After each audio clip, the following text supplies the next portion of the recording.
अस्सलाम वालेकुम रहमतुल्लाहि व बरकातुहू। आज एक फिर नई वीडियो के साथ वो भाई सवाल कर रहे हैं कि इस्लामिक हिस्ट्री में या इस्लामिक नॉलेज में या इस्लाम के अंदर जो दुनिया बनी है तो वो किस तरीके से दुनिया का वजूद हुआ है, तो वो ये सवाल कर रहे हैं। तो आमिर भाई कुरान से उसका हवाला दे रहे हैं। कुरान की आयत पढ़ते हैं, औज़ु बिल्लाहि मिनश शैतानिर रजीम। अवलम यरल्लज़ीना कफ़रू अन्नस समावाति वल अर्ज़ कानता रतक़न फ़फ़तक़नाहुमा। तो उसके फिर तफसीर बयान करते हैं, हमारे बयान करते हैं कि अल्लाह ने फरमाया कि ये दो जो दुनिया है तो एक छोटी सी जगह पर थी, चिपकी हुई थी, तो अल्लाह ने उसको अलग किया। तो और आगे उसको फिर से बयान कुरान ही से बताते हैं, बदिउस समावाति वल अर्द, उसका हवाला देते हैं और पूरी बात उनको समझाते हैं कि किस तरीक़े से ये दुनिया बनी। फिर आगे वो सवाल करते हैं भाई, तो अभी हमको बता रहे हैं कि आगे वो क्या कहते हैं। मैं जी, ये जानना चाह रहा हूँ कि इस्लामिक आइडियोलॉजी में सृष्टि की उत्पत्ति कैसे हुई? सृष्टि के लिए क्या कोई शब्द है उर्दू में मुझे नहीं सृष्टि आप तो समझते होंगे। यूनिवर्स कह रहे हैं आप, कायनात हाँ, या नेचर हाँ, कह रहे हैं? हाँ। नहीं नेचर अलग चीज़ है। कायनात आप कह सकते हैं, यूनिवर्स कह सकते हैं आप। ठीक है, ठीक है। इसको ना जो बेसिकली जो उत्पन्न किया गया है ना, वो आपको फ़ील होता है, कुरान में अल्लाह ताला फरमाते हैं, औज़ु बिल्लाहि मिनश शैतानिर रजीम, अवलम यरल लज़ीना कफ़रू अन्नस समावाति वल अर्ज़ कानता रतक़न फ़फ़तक़नाहुमा। अल्लाह ताला फरमाते हैं कि ये जितना ब्रह्मांड या जितनी सृष्टि आपको दिखाई दे रही है, ये एक जगह पर इकट्ठी थी, जुड़ी हुई, ठीक है? यानी छोटे से किसी जगह के अंदर ये जुड़ी हुई थी। यानी सिंगल जिसको आमतौर पर बोलते हैं सिंगुलैरिटी, नुक्ता वहदत, इस तरह थी।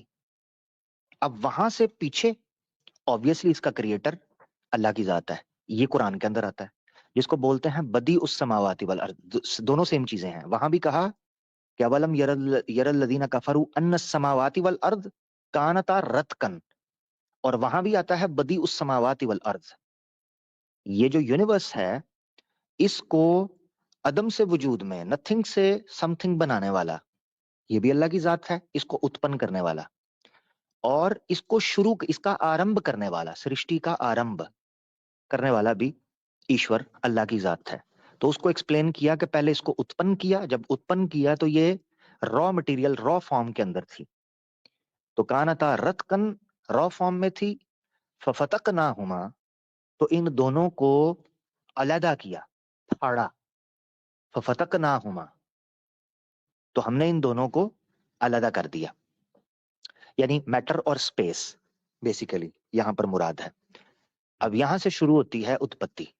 अब इसके बाद अलहदा यानी ज्यादा अलग-अलग कर डिटेल्स दिया। नहीं दी गई। जी हुआ क्या हुआ? अलहदा यानी अलग-अलग कर दिया।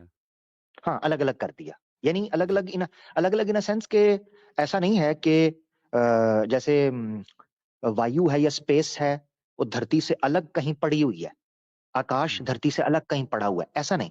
अलग अलग से है कि आपका दृष्टि, आपको नजर आती हैं दो अलग चीजें, मैटर और स्पेस। ये आपको अलग अलग फील होता है।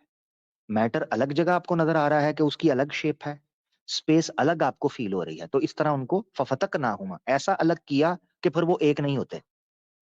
ठीक है ना? फिर वो एक नहीं होते, इस तरह कहते हैं फफतकना। अच्छा, इसी तरह एक वर्ड यूज हुआ है सृष्टि की उत्पत्ति के लिए, फितरत। फितरत का मतलब ये होता है, फतर यफ्तुर का मतलब होता है किसी चीज को बाय फोर्स अलग करना, फाड़ना। और ये कभी कभी फितरा वर्ड इस तरह भी इस्तेमाल होता है कि किसी चीज, किसी जुड़ी एक चीज है, यानी सिंगल चीज है एक, उसको फाड़ कर, तोड़कर दूसरी चीजें बनाना। यानी मान लीजिए, जैसे आप टेलर के पास, कपड़े की क्लॉथ शॉप पे जाते हैं, तो वहां हुँ, आप थान देखते हैं। हुँ, थान, वो थान लिपटे पड़े होते हैं कपड़ों के। अब हुँ, आप जब जाते हैं, आप कहते हैं मुझे ये सूट पसंद है, या हुँ, ये इसकी मैं शलवार कमीज बनाऊंगा, या इसकी शर्ट बनाऊंगा। तो वो क्या हुँ, करता है, आपका नाप लेकर उतने कपड़े को थान से अलग करता है, उसको भी फतर बोलते हैं।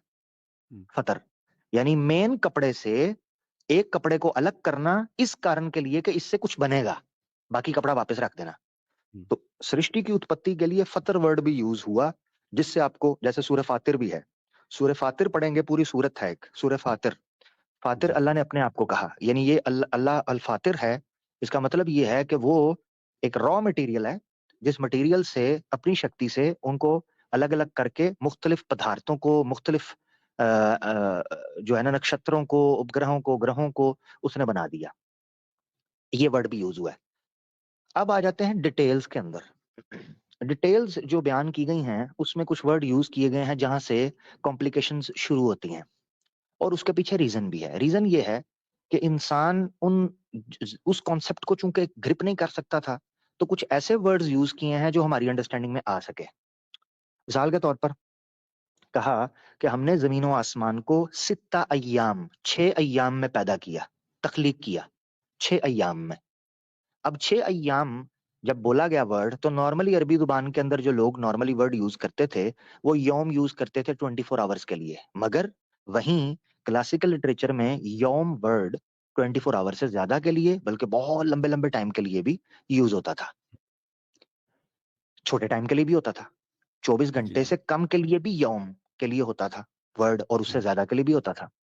हुँ, तो ये चीज़ है कि फिर वो हमें टाइम नहीं पता कि जो सित्ता अय्याम वर्ड आया है वो अप्रॉक्सिमेटली कितना टाइम होगा। हज़ारों साल होंगे, 2000 होंगे, लाखों साल होंगे, करोड़ों साल होंगे या 1 हुँ, सेकंड होगा, हमें नहीं पता।